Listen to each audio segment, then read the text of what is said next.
Minister. Well, that may have happened, or I'm not so sure. Today's speech was interesting. One big policy push, and that was on the whole concept of green energy and his target. Believe it or not, he wants to reduce CO2 emissions by 2050 to zero. Let's hear Corbyn on green policy.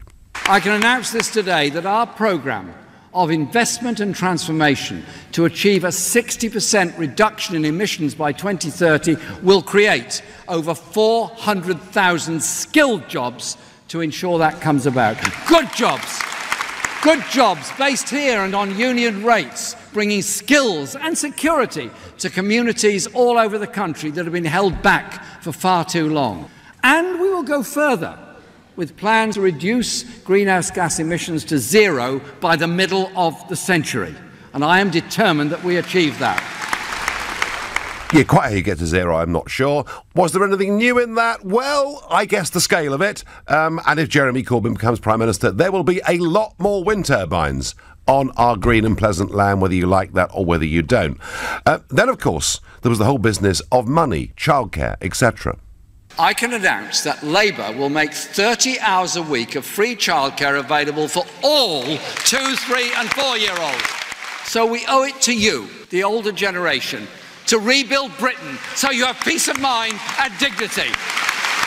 We will fulfil that obligation with a triple lock on pensions, protected, along with the winter fuel allowance, a bus pass, and a national health and care service that can look after you and your families with the respect that you deserve. This is solidarity between all generations. So there'll be lots of money, folks, but do you know what? So far, nothing really very new. But I think the absolute key to understanding Corbyn's speech today, at least my analysis of it, is to hear the end of his speech. Where the Tories have divided and ruled, we will unite and govern. We represent the new common sense of our time. And we are ready to deliver on it. We must speak for the people to whom Theresa May promised so much but has delivered so little. And we must take our message to every town, city and village, united and ready to win, as we were in 1945, in 1964 and in 1997. So that when we meet this time next year, let it be as a Labour government. Now, that was the end of his speech, and they clapped, and they stood up, and they did the polite thing. But you'll notice there was no great roar. There was no huge, massive sense of energy, excitement, enthusiasm, or that they'd heard anything new. It is my contention, folks, that this was, certainly compared with what Corbyn was delivering last year, a pretty lacklustre performance. And it's summed up, in my view, brilliantly by Adams, the cartoonist for the Evening Standard, and he's a brilliant cartoonist.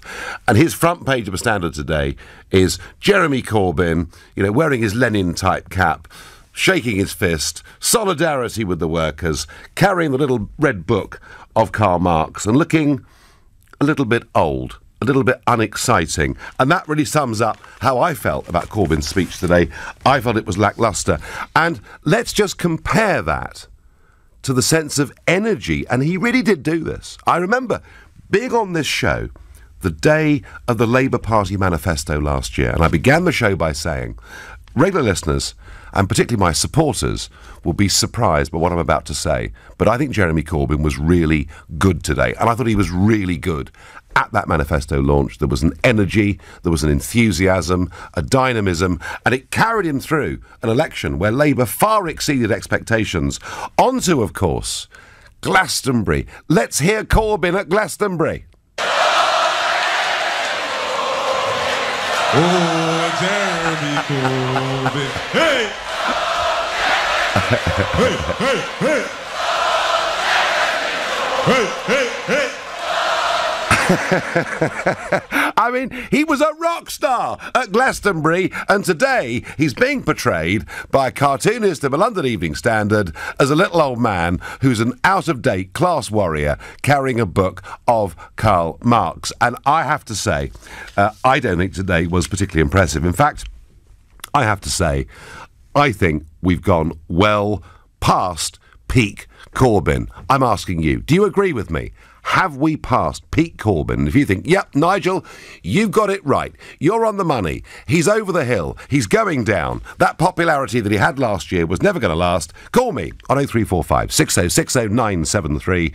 Or maybe you think, Nigel, you're missing the point completely. He is a hero. He's the Prime Minister in waiting, and this time next year, he'll address that conference as Prime Minister. If that's how you feel, please text to 84850. Or maybe you think, actually, he's okay, but it's the Labour Party's policies and that tinge of anti-Semitism that we've seen that's doing the party damage. If that's how you feel, please tweet using the hashtag Farage and LBC at OBC, and of course, Facebookers, you can watch us live and comment there too. Said my piece, think it was lacklustre, think he's past his best. That's my view. Tell me I'm wrong. Robert is a brand new caller from Cambridge. Good evening, Robert. Good evening, Nigel. How are you? I'm well. Welcome. So, is he over the hill? Is he past his best? I don't think he's fundamentally changed. I think it's just the general view of the Labour Party. I think the thing about Jeremy Corbyn, people saw him as a decent sort of, which I'm sure he is, decent sort of bloke. Mm-hmm. You could trust him. He was a, quote, new type of politician, unquote. And I think people just wised up to it. I think part of it was around the anti-Semitism issue. My God, he took so long to deal with that. Yep. People thought, well, if he takes so long to deal with that, how does he deal with the really big issues? You see his stance on nuclear weapons. I mean, my God, when I heard that, I was thinking, what's he going to do? Invite the guy round for tea and have a chat? Well, I think, no, Robert, it's very simple. If we face a crisis where we may have to use a nuclear weapon, I think there's going to be a big committee meeting to discuss it. Well, exactly. So I think by that time we would have been vaporised. So yeah. I think now, I should say, I used to be a Labour supporter many, many, many years ago. And what I have a problem with now, and I'm taking a slight subject thing, on the Labour stuff that's been coming out the last few days is you think this is the 1970s all over again, but even more extreme, even more blatant. Yeah. And I just like to remind people, for those people who think the Labour have come up with some fantastic ideas, I have two words for them, and that is Margaret Thatcher. So Margaret Thatcher was a creature of her time, in part. She came into Parliament or was elected because, let's face it, people are heartily sick of what the unions were doing, the number of strikes that went on. And remember, we were the sick man of Europe? The sick man of Europe is what we were called. Absolutely. Cap in hand, the IMF, I think it was in 1976. Trouble is, Robert, people like my daughter, who's 18, who'll vote in the next general election, to them, the IMF bailout, inflation of 20%, that's kind of history, isn't it?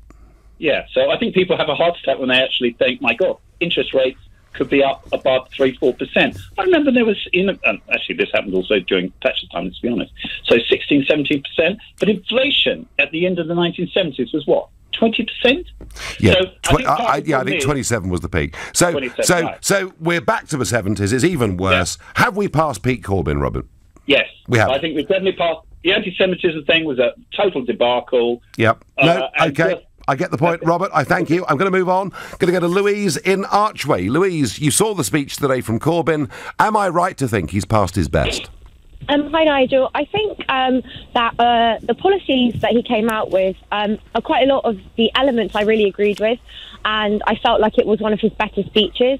However, I do feel like we have passed peak Corbyn. Mm-hmm. I think the anti-Semitism has really divided the Labour Party, and those fractures I'm not sure whether they can actually now be healed, particularly with Brexit. What I liked was the fact that obviously a lot of what he was calling for was quite radical, and I know that for some people that would put them off, but for me there were things I really agreed with, particularly his childcare policies, because I think that's the key to social mobility, targeting early years. I think the problem is that Corbyn he wasn't really ever planning to be Prime Minister, and I think although he's definitely improved in the way that he kind of comes across as a leader, as a prime ministerial figure, I feel like he's made so many errors now. We can't have him as Prime Minister. I don't think you can repair that damage. He's been found out. Louise, thank you. Rupert, in Maidenhead. Rupert, I think he's past his best. I don't believe we're going back to Glastonbury or that hero worship that he had back in the general election 2017. Good evening, Nigel. I don't know if you remember, I actually sang a beautiful rendition of Jeremy Corbyn. Yeah, do it again. Go on, do it. Oh, Jeremy Corbyn. Yeah, not bad. Better than I could do. I bet you secretly do it in your sleep, Nigel. No, I promise you I've got better things to think about, honestly. But we listened to the Glastonbury clip a few minutes ago. He's past the best, isn't he? Well, so a lot of... So what I think he's missing is it's his stance on Europe. Because now a lot of people call Brexiteers fixed, don't they, Nigel? Yep. But to a degree, there are lots of Remainers out there. I'm not going to call them thick, and I don't think Brexiteers are thick. I think they're uninformed. And I think if you look at the general election in 2017, a lot of people voted for Jeremy Corbyn but didn't know that he's a Eurosceptic. Rupert, 5 million people who had voted Brexit voted for Corbyn because he'd reassured them all that year that a vote for Labour was a vote to leave the European Union and the single market. So, with that, what he has done, though, that's come out, and I think it's a brilliant move, is he has come out and he said, if Labour members vote for a second referendum, we will have a second referendum if we're in power. Because what he's trying to do, and this is where the Conservatives have gone wrong with their stance on Brexit, is the Conservatives are divided over Brexit and have ever been since 1993. Because I believe you used to be a Conservative man, Nigel. Oh, back in 1900 and frozen to death I was, yeah. Rupert, exactly. Rupert, you're missing the point. Whether he endorses a second referendum because his membership forced him to do it or not isn't the point. Those 5 million Brexit voting Labour supporters will not respect him for wanting a second referendum. But he's trying to get his party behind it, and then he's giving people the option again. Well, Rupert, doesn't work. Doesn't work. Brexiteers do not want a second referendum. Some do, but very few do. Yes, but Rupert, I'm going to leave you there. Great rendition of Jeremy Corbyn. Do come on again next time we debate him. You're listening to the Nigel Farage Show here on LBC at 6:15 and time for the news headlines with Lisa Aziz. A year ago, he was a folk hero. Today, he looks like an ageing class warrior. That's my interpretation of the way Jeremy Corbyn's speech went down at the Labour conference today. I think we're past peak Corbyn. Tell me I'm wrong. 0345 6060 973. Meanwhile, over in New York, at the United Nations, following the excitement of Donald Trump's speech yesterday, guess who's been speaking today? Prime Minister Theresa May. And here's what she had to say about Iran. Other aspects of Iran's policies, in particular its destabilising regional behaviour and sustained efforts to enhance its ballistic missile capability, continue to cause serious concerns. The international community and, where appropriate, the Security Council need to be ready to address this. Yes, Mrs. May, I agree with you 100%. In fact, you're backing up Donald Trump's position on Iran as the biggest sponsor of terror in the world. So why, Mrs. May, can you explain to me, are you going along with the European Union's view, which is that the Obama nuclear deal was a good deal, and indeed, the Foreign Minister of Europe, the unelected Miss Mogherini, said yesterday, we are opening up and facilitating more trade with Iran.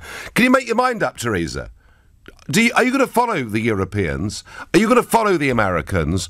Or could we please have an independent British foreign policy? Because you can't say one thing at the UN and do completely the other when you're in Brussels. I don't get it. We're past Pete Corbyn. That's what I believe. Does Barbara from Chichester agree? Oh, a while ago, Nigel. A while ago. And what was it, do you think, that put Corbyn past his peak? Well, I mean, if you mean the peak, the adulation that he gets, if you mean it that way, I think probably after Glastonbury. Yeah. But I think, to be honest with you, I think he's never really thought that he would ever be Prime Minister. But he loves the adulation. He's just got drunk on it. Well, human beings do like adulation, Barbara. I mean, it's not an unnatural thing for people to want to be liked, I suppose. I mean, I'm not sort of really saying much about that, but I don't think he really thinks he would be Prime Minister. I think he realises that. No. OK, so you think a realisation has sunk into him that he's never quite going to make it, and that's kind of made him a bit lacking in lustre. When I heard him speak today, I felt a bit sort of hysterical. I thought he was going to put his hands in his pockets and start throwing money about. It was that kind of feeling that he was getting really carried away with saying things that just couldn't happen. Well, Barbara, money is no object, because under a Labour government there's going to be no shortage. Barbara, thank you very much indeed for your call. He is a messiah to his supporters, but when he gets to power, they will realise he's full of words, but not clever enough, I'm told here, to run the UK. Nigel, I think Corbyn has lost momentum. OK, very good pun. Seriously, I think momentum made him popular in his early days. I'm not sure he has their backing now. Well, I think provided he goes along with a second referendum on the European Union, he will have Momentum's continued support. Right, let's go to Vic, who's a new caller from Dartford. Good evening. Hi, Nigel. Nigel, what can I say? Well, I don't know, but you've got your chance. You're on LBC, so have a go. Well, first of all, I'd just like to say you are a brilliant politician. I give you that. But I think what you've picked out from this particular speech is nothing wrong with his policies, nothing wrong with what he actually delivered, nothing wrong with anything that was done during that whole speech and where he's going with it. You've picked out on how the crowd responded, and I think that's really key, Vic. Thing to have picked out, really key. Because, I mean, you've compared it to Glastonbury. Come on, Nigel. Yes, I have, Vic. Because there's men sat there in suits, and they're not people who are partying at Glastonbury. Vic, have you? No, stop. Stop. Have you seen the pictures of today's Labour Party conference? There weren't many. There were not many wearing suits. Believe you me. Well, perhaps they're just not like you, Nigel. Perhaps they're just not like your crowd of UKIP followers in their suits and boots, standing with a pint in the pub, but they're not going to be roaring and shouting. Well, you've got me there, but it's a fair cop on that one. No, Vic, the point I'm making is this, right? I have attended, spoken at, and watched many party conferences from many political parties in many countries in the world, right? Yeah. And when you have a leader's speech, most of the people in that hall have spent their own money and their own time in travelling to be there. They want to believe, because they are the faithful, they want to believe in what the leader's saying and where the leader's taking the party. And when they get a message that really gets them, really makes them feel in their hearts that it was all worth the effort to be there, do you know what they do, Vic? They stand up and cheer. And what I thought we saw, hang on. What I think we saw, Vic, is polite applause without much enthusiasm.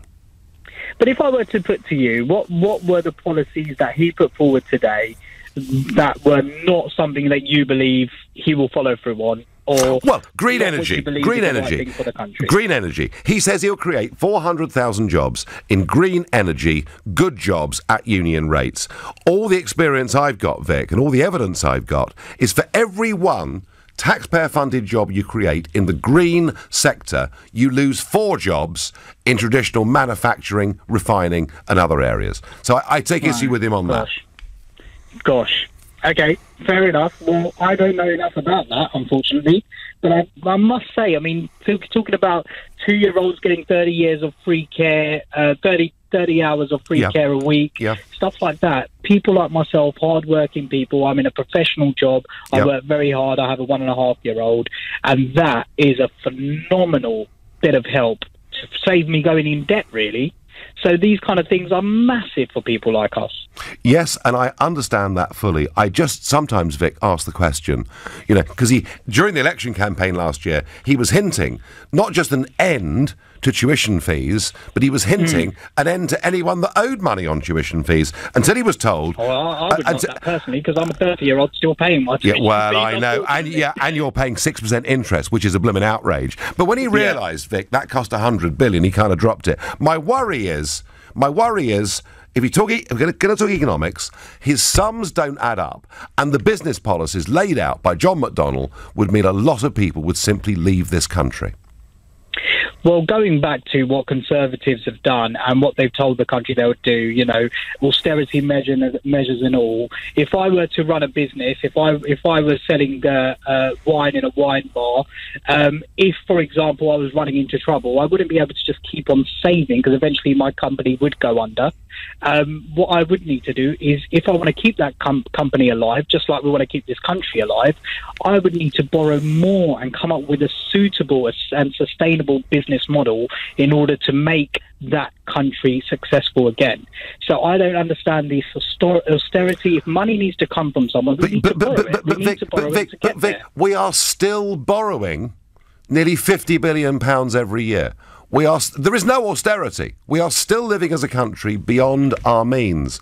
And this is a point that's very hard to get through. Vic, you're a great sport, great call. And agreeing with Vic is Becky in Woking. She says, after today's speech, Corbyn's got my vote.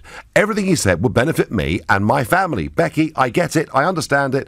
Just as I did with Vic with childcare, I just wonder where the money's coming from. Maybe Luke from Bromley can answer that question for me. Good evening. Nigel, good evening everybody. The thing we've got to remember is not just to look at the headlines. We've got to look at who Corbyn is in general. Mm-hmm. I mean, as an ex-Labour voter myself under Tony Blair, things were, in my opinion, going quite well. But I had to. Well, things indeed, Luke. In those days, things could only get better, if I remember rightly. Yeah. And then gradually we saw Labour become from a leader to leaderless. We had the likes of Miliband, we had Brown, we then had a geography teacher who ran Labour. Right. Okay, we now have a party which is run by someone who probably couldn't possibly lead a Morris dancing party, and he reminds me of one of those cockerels on top of a church which just goes with the wind according to which way it's blowing. To me, he can't control. He's not prepared to push a red button. He's prepared to fund it, but not push it. He obviously speaks against Jews and things, and he even mixes with the wrong people, terrorists and such like. We shouldn't forget these major things. Yes, he can give a few quid to the children and things. And is that why, Luke? Is that why he's past Pete Corbyn? We found out who his friends and associates have been. He may be past his peak, but his peak was quite mediocre at best. All right, Luke, I thank you very much indeed. Really interesting question. Neil asked me on Facebook, why is Jeremy Corbyn meeting Michel Barnier tomorrow? Secret meeting. Secret in the sense that it's not going to be minuted. Is it a last attempt to undermine the choice of the country on Brexit? Corbyn has been a Brexiteer, but one thing for certain is that Barnier continually meets with Remainers in this country. Folks, forget about collusion with Russia. Forget about Cambridge Analytica. Forget about all that crackpot stuff. The real collusion that is going on today in British politics is between the establishment and the European Commission, who want to undermine the negotiations and force us into a second referendum. And I'm afraid Jeremy Corbyn, despite his past, has been sucked into all of that. You're listening to the Nigel Farage Show here on LBC. It's 6:30 and time for the news with Lisa Aziz. Jeremy Corbyn says Labour... We've passed Pete Corbyn, that's my view. Your job is to tell me I'm wrong. 03456060973. And to get a bigger flavour, perhaps, of the Labour Party conference, let's listen to Laura Smith, the Labour MP for Crewe and Nantwich, because she was calling yesterday on stage for something rather more radical than an immediate general election. Listen to this.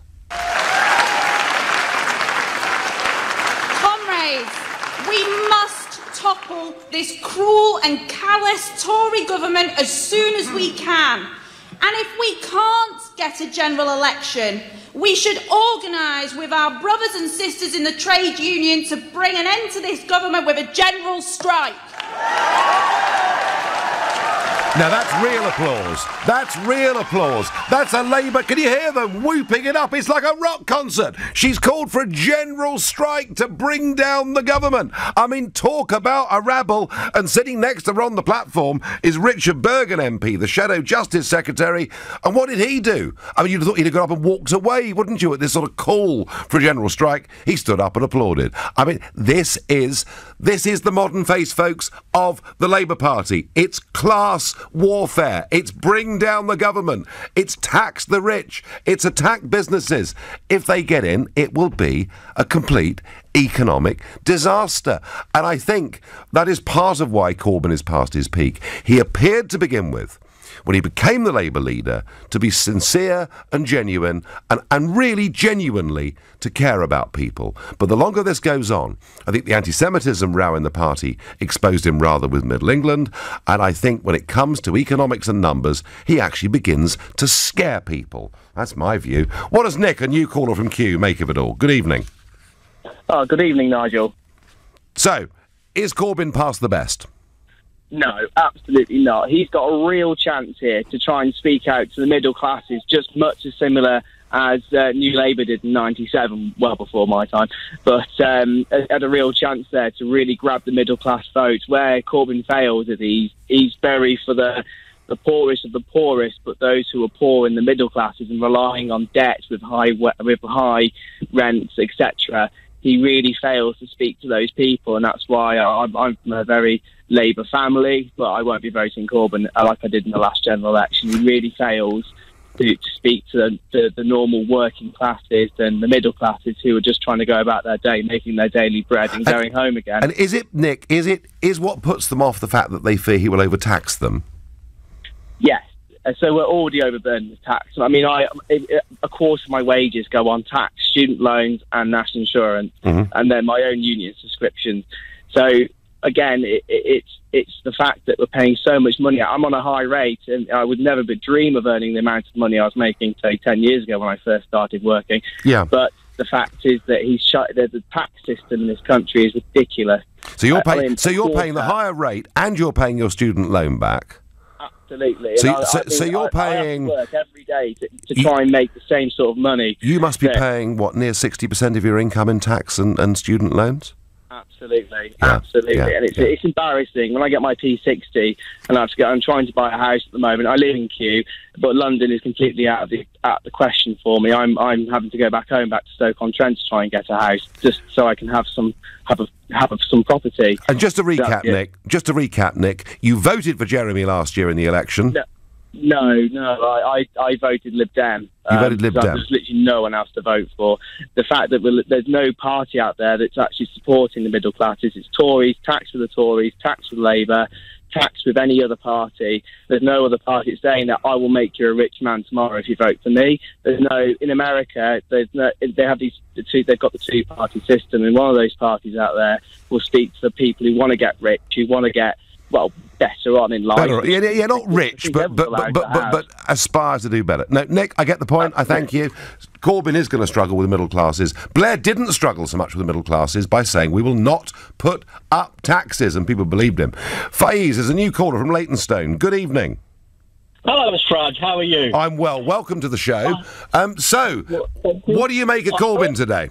Well, I heard the main points, and I thought I was in a bit of deja vu. Because you remember me correctly, the free child policy was actually started in the coalition by the Liberal Democrats, wasn't it?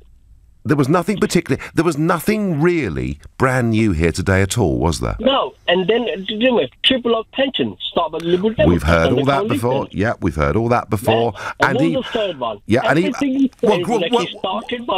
green energy phase. Green energy has been talked about by governments for the last few years. So maybe he wants to do it on a bigger scale. Maybe he wants to reduce the planning restrictions on wind farms. Well, the green energy is a very simple solution to it, and it was done in the coalition government. You put up solar panels, the people pay for them, the money they get from that, they pay back for the solar panel. It doesn't cost you anything. Chinese don't need to build nuclear reactors in our country. And what about wind power? What about wind power? Liberal Democrat. What about wind power? I mean, the over-reliance on wind power surely is quite a big mistake, isn't it? Well, relying on any single, I'm an engineer by the way in the background. Okay. Relying on any form of single energy is a mistake. So if you said tomorrow, let's build all nuclear reactors, that would be a mistake.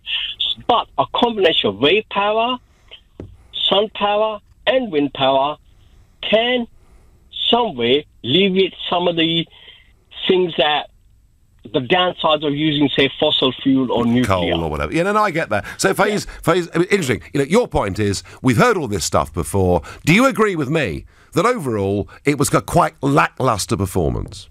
Well, he didn't come across as a leader. He offered nothing new. Even if you think about it really carefully, he even offered to go in coalition with the Tories. He said, she does this, then I'll support her. But that's a coalition. Well, that was on Brexit, but yeah. OK, Faiz, thank you for your point. Jazz is in Crawley. Jazz, good evening.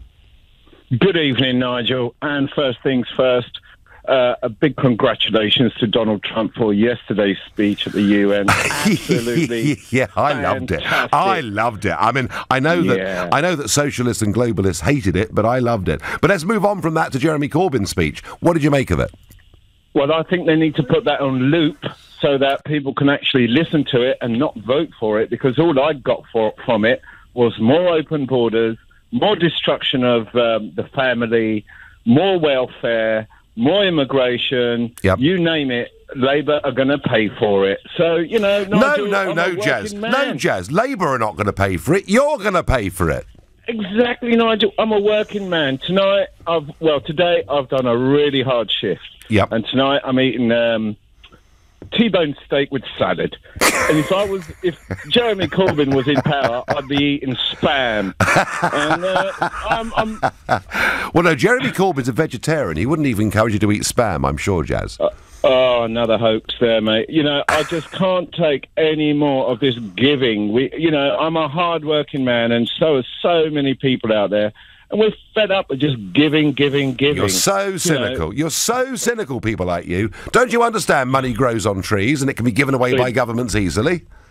It does, mate. It does, doesn't it? You know. Listen, enjoy your steak, and thank you very much indeed for your call. Lorraine says, all those plans, Jezza, you can't do any of it if we stay in the EU. What she's referring to is nationalisation, another theme of the Labour Party this week. They want to nationalise lots of industries, possibly without compensation. Lorraine's point being, as EU members, you wouldn't be allowed to, a point that seems to pass many in Momentum by completely. Oliver is a brand new caller from Leeds. Good evening.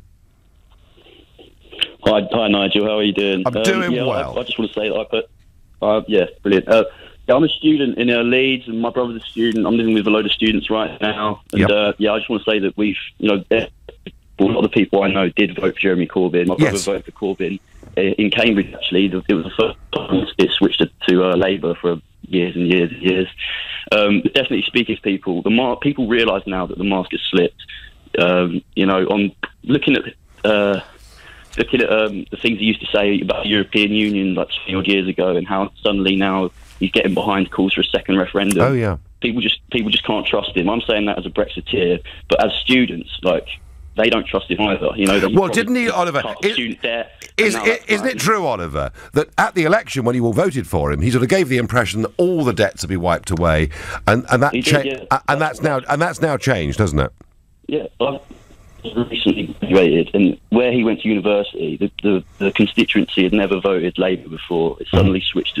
Never voted Labour before. It suddenly switched. That was Canterbury. All the students there. That was Canterbury, wasn't it? Labour. That was Canterbury. Yeah. Canterbury, quite extra. To see Canterbury go Labour was amazing on that promise. But Oliver, you have come up with the phrase of the night, and well done you. The mask has slipped, says Oliver, and that is why we are past Pete Corbyn. I'm utterly convinced of it. You're listening to The Nigel Farage Show here on LBC, and it's now 6:45 and time for the news with Lisa. The Tory party, they're at war with each other. They're in the most terrible, shocking mess, more divided perhaps than they've ever been in modern times, and yet the Labour Party do not have a clear, distinct advantage over them, and my contention, folks, is that nothing Jeremy Corbyn did in that speech today is going to help them to be 10, 15 points ahead, which is frankly where they ought really to be, because the speech was lacklustre. There was nothing much new. Even the Labour faithful just about stood up and sort of politely applauded, but there was no great rah-rah or enthusiasm. Long way from Glastonbury. Before we get back to that, on Monday I kicked off an auction for a lunch for LBC's charity, Global's Make Some Noise. So the plan is, support this charity which backs small, brilliant projects across the United Kingdom, helping children and their families living with illness, disability or a lack of opportunity. We raised a load of money last year. We're 2 days in. We're doing okay. The drill is, we'll have lunch at Franco's restaurant here in central London. It's very, very good. It'll be a Friday. I won't be broadcasting that evening, if you understand what I mean. It's there for you and 2 of your friends to come and have a PFL, a proper Farage lunch. It'll be fun. Bidding is open on lbc.co.uk. It closes at 6:45 p.m. Thursday the 4th of October. So go to lbc.co.uk to bid. You've got to be over 18 and you must read the terms and conditions first. Thank you. Right, let's go. Redruth in Cornwall. We're going to speak to Terry, who is a new caller to this show. Terry, I thought it was all pretty uninspiring today. It was totally uninspiring. Hello, by the way, Nigel. Hello. I've always wanted to speak to you. Good to have you on. Good to have you on. I watched it with horror, really. I've been watching this conference, and for me, today, it was the death of the Labour Party as we know it. I mean, I actually thought, if Jeremy Corbyn wasn't stood there, I'd have thought it was the Liberal Democrat conference. There was no I mean, where's the really hardcore working class? I didn't see that represented at all. And his stance on Brexit, I mean, I just cannot. Honestly, I'm bewildered. And people say that he's a leader. I mean, a leader actually stands up and says, look, I think it's going to be A, B, C for the country. That's where we need to go. But actually what he's shown is that he's a bloody weather vane. He's not committing to anything. He's supposed to be a man of principle. So what you want is a signpost. 40 years, Nigel. Yep. He's, absolutely despised the European Union. I know. And the so-called left, I mean, they knock capitalism and, people being rich and all the rest of it. Why do they want to stay in the EU? Well, the amazing thing, Terry, the amazing thing, the Austin Mitchells, the Tony Benns, people on the left of the Labour Party always saw the European Union, they always saw it as a rich man's club. They always saw it as being dominated by bankers and big global businesses. They were absolutely right. And it is bizarre, isn't it? When you see these people holding pro-Remain flags, and I see them in London sometimes, and I say, well, why are you campaigning for Goldman Sachs? It's bizarre, isn't it? That's the bit that really baffles me. They talk about, the Labour, voters are supposed to be, my family, we voted generations of Labour. Originally, I live in Cornwall now, but I used to be in Lincolnshire. And actually, I went to Lincolnshire for a family funeral the other day, and I've not been back for 15 years. And I went to Boston. You've probably heard about it on the radio. Boston, yeah. And I'm not joking. I was absolutely gobsmacked. I mean, Lincolnshire, I've brought up, been raised there. It was unrecognisable. And Boston, I mean, in many of the pubs, the Polish and stuff won't even serve you. You're not allowed in the pubs. I mean, it was a really scary place. And it's like, I just don't get it. But Corbyn, Terry, people say that he's a man of principle. There is no principles in him whatsoever. So he will not be getting your vote, Terry, I'm guessing. He won't get mine, and he won't. I mean, like I say, my family, we were all Labour voters, but I'm afraid while Labour stays in the position that they are, because it's not about supporting the working class, they will never get our vote. It's about the North London elite, Terry. They run the Labour Party. Yeah, and if you're not, then you don't fit. So, yeah, absolutely. Yeah. Terry, great call, great passion. Thank you. Paul is a brand new caller from Paisley. Hi, Paul. Hello. So, what did you make of Corbyn today? Listen, I thought he's brilliant, and I just think that you must think he's brilliant, but you're just looking to have a vote at him because he's Corbyn, right? I don't think you actually believe your own hype. I think you like the sound of your own voice. You go on about. Well, I wouldn't be on radio Brexit, otherwise, Paul, right? would I? No, you're quite right. The whole country wants Brexit. You're talking about England. Maybe they don't want it in England. Nobody wants it in Scotland. Oh, right? Paul. You're talking about you stood under. And I've heard you before that. No, wait a minute now. Paul, whoa. The 350 million. Whoa. Paul, don't tell me. Don't tell me.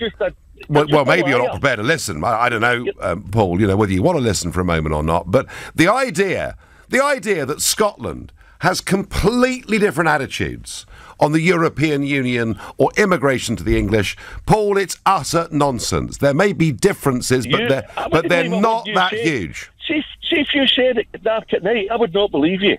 Because, and people, all you get is people that agree with you. You love them, and it makes funny people, right? If somebody says something funny about Corbyn, you love it. Oh, yeah, say it again, sing that song.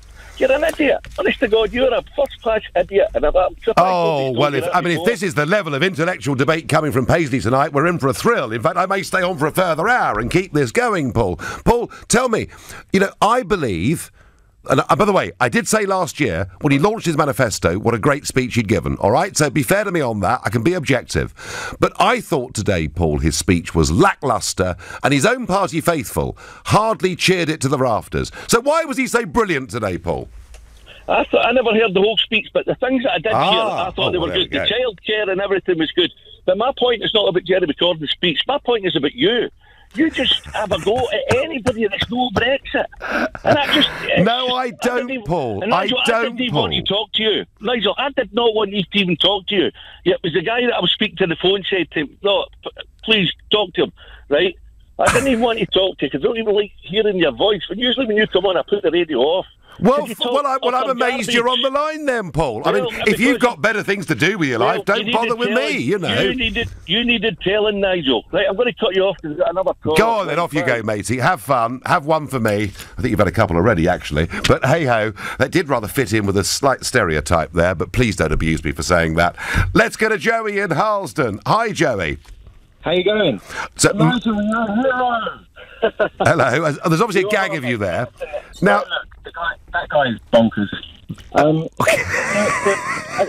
They are like the list. These people on the list. They are so gobby and they're so full of themselves. And they know it all, and they want to put us in our place, and they want everybody to just shut up.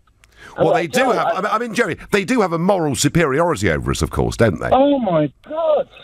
Oh my God! It's honestly sometimes my you know, because we're keeping it all in a lot of the time. We're just getting on with our day, and you know. Of course you are. Joey, your exasperation is clear. The line is rotten. Thank you. Well, thanks everybody, including you, Jimmy, who rang up to have a bit of a row. It's quite fun when they do that sometimes, isn't it? I'm nearly finished. I'm going to go for a drink, try and catch him up, I think. I'll be back tomorrow night at 6, at 10 tonight. It's Tom.